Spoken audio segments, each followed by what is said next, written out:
அனைவருக்கும் வணக்கம். நான் உங்க நமிதா மாரிமுத்து சென்னையிலேருந்து வந்திருக்கேன். இப்போ வந்து கூவாகம் கூத்தாண்டர் கோவில் இருக்கு. ரொம்ப ரொம்ப ரொம்ப சந்தோஷமா இருக்கு. ஏன்னா எங்க ஐயனோட கும்பாபிஷேக நாள் இன்னைக்கு. எனக்கு வந்து நேத்துலேருந்து கோவிலுக்கு வரணும் ஆசை.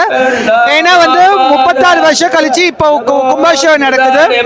இந்த கும்பாபிஷேகம் பார்க்கறது ரொம்ப ரொம்ப பெரிய பாக்கியம்னு நினைச்சு நான் வந்திருக்கேன். எப்படி வருஷம் வருஷம் வந்து தாலி கட்ட வருவோமோ, இன்னைக்கு இந்த நாளுக்கு என்னுடைய சொந்தங்கள் என்னுடைய குருபாய்ங்க, என்னோட குருங்க, என்னோட சேலங்கெல்லாம் சேர்ந்து ஒன்னா வந்திருக்கும். ஐயனோட கும்பாபிஷேகம் கலந்துக்கிறது என்னோட பெரிய பெரிய பாக்கியம்னு நினைக்கிறேன். கண்டிப்பா இந்த வருஷம் நான் கூத்தாண்டர் கோவிலுக்கு வர்றதுக்கு முன்னாடி ஐயக்கிட்ட வந்து வேண்டுதல் வேண்டிட்டு கண்டிப்பா நிறைவேறும்னு நினைக்கிறேன். நன்றி, வணக்கம். அதே மாதிரி வந்து இங்க விழுப்புரம் மக்கள் எல்லாத்துக்குமே வந்து கண்டிப்பா டைம் இருந்துச்சுன்னா கூவாகம் கோவில் இந்த 48 days நாள் வந்து பார்த்துட்டு போங்க. நன்றி, வணக்கம்.